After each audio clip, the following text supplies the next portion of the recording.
Ronald, ito nakakabahala. Totoo ba ito? Umakyat ng 200% sa 2024 ang mga scam calls and messages? Parang akala ko nga bumaba na dahil na nga nawala na itong mga pogo-pogo. Nahalata ako nung nagkaroon ng declaration na tanggal na sila. Wala na ako masyadong nakukuha ang mga scam text messages. Pero it really went up by 200%?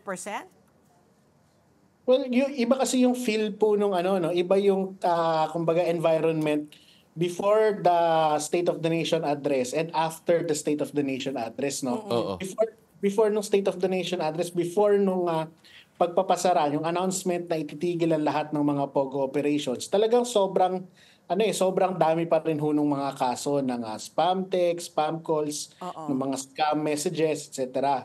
Pero pagka-announce nung pagpapatigil sa operation ng POGO, bagamat meron talagang observable drop doon sa mga kaso, no? Pero hindi ibig sabihin na wala.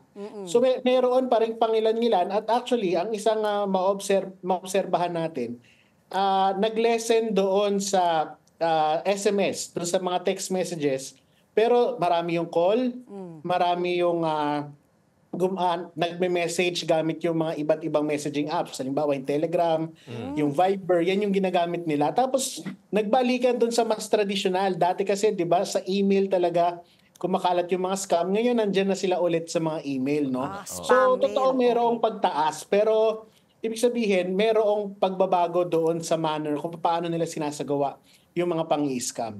So, ibig sabihin, kasi ako, totoo yung sinasabi mo, Ronald, kasi kahit ako sa WhatsApp, ang dami kong natatanggap na mga ganyan, na mga messages. Ano ba to? Kailangan bang mas mapalakas pa ng DICT yung kampanya natin sa ganito? And also, can we say na yung SIM card registration as well, hindi ganun naging epektibo?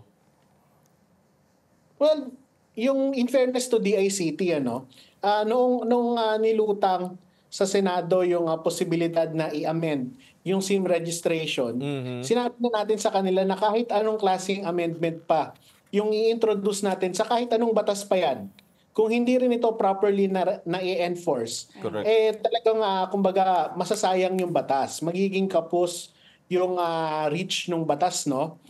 Hindi naman natin sinasabing walang ginagawa yung ating mga ahensya at yung ating mga law enforcement agencies, pero yung isang tinitingnan natin, yung capacity and capability nila, sapat ba yung kung anong meron sila? Ibig sabihin, lalo ngayon, Cybersecurity Month, kasabay din ito yung pagtatalakay sa budget ng ating mga ahensya.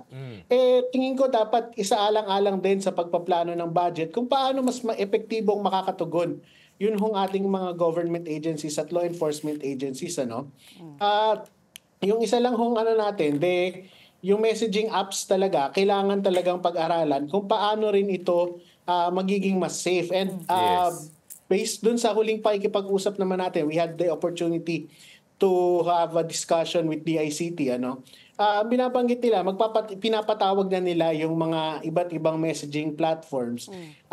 Dahil hindi ito saklaw ng SIM registration law, ano yung pwedeng gawin na partnership programa ng ating gobyerno at ng mga messaging apps para maging mas ligtas yung kanilang mga platform. Kasi dahil nga walang batas, talagang yan yung i-exploit nung ating mga nung mga cyber criminals. Pero let it be clear, medyo dangerous din kasi kung talagang pati yung mga messaging apps papakialaman sa regulation Kailangan maging mas creative yung platforms, yung relationship between the platforms and the government. Kailangan mag-work talaga siya in a way na hindi naman din mapapakialaman yung kung paano gumagana yung mga messaging apps. Kasi may iba't ibang offer yung mga messaging apps. Halimbawa, iba-iba yung security na pinoprovide nila, yung privacy. Diba? Kaya nga gumagamit tayo ng mga ganong apps. Kasi may iba silang ino-offer. Be it mas secure yung, primarily naman, mas security and privacy ng ating mga conversation na dumadaan doon. So, ayaw din natin na kumbaga ma-cross yung line between privacy and security at saka doon sa pagre-regulate. Ibig sabihin, kailangan maging mas balanse yung pag-handle dito ng gobyerno at ng mga messaging Oo, platforms. kasi nga I agree with you, no, Ronald. Sabi mo nga, actually parang yung SIM registration law, no, parang naging pase kasi now you can bypass the SIM card. You don't need the SIM card. May internet ka lang, you can enter nga yung mga messaging apps like Telegram, WhatsApp, or even Viber. Correct. You don't need the SIM card. So having said that, how can we reinforce it, no? Ano ba yung paano natin mapoprotektahan ang sarili natin laban sa mga ganitong mga cybercrime na yung phishing, yung mga love scams, yung mga voice phishing, Correct. 'di ba? Ang dami na nila eh. Well, talaga kung isa ho sa mga pinaka-importanteng kailangan tutukan ng ating pamahalaan ay kung paano po yung pagpapatupad o pagsasaprograma, pag-institutionalize ng digital literacy sa ating education system at yung programa sa pangkalahatang ng publiko. Kasi kahit pa po gaano kaganda yung privacy, yung security na ipinoprovide ng mga messaging platforms, kahit gaano pa man kaganda yung batas, kung tayo ho mismong mga gumagamit, tayong mga consumers, hindi rin natin naiintindihan masyado. Ayan. 'Di ba? Talaga hong magiging biktima tayo yung magiging kumbaga tayo yung magiging cause pa rin ng ating Maging biktima. pagiging biktima kasi hindi natin alam eh. Marami sa ating mga kababayan marunong lang talagang gumamit ng gadget pero hindi pa rin nila naiintindihan yung risk na kasabay nito. Totoo yun. Pero at the same time, hindi lang naman ito sa publiko bumabagsak, no? Kasi kahit yung ating mga government agencies, 'di ba, nabibiktima nga rin sila. Oo, nakahack. Nahack Mga website websites nila. Oo. 'Di ba?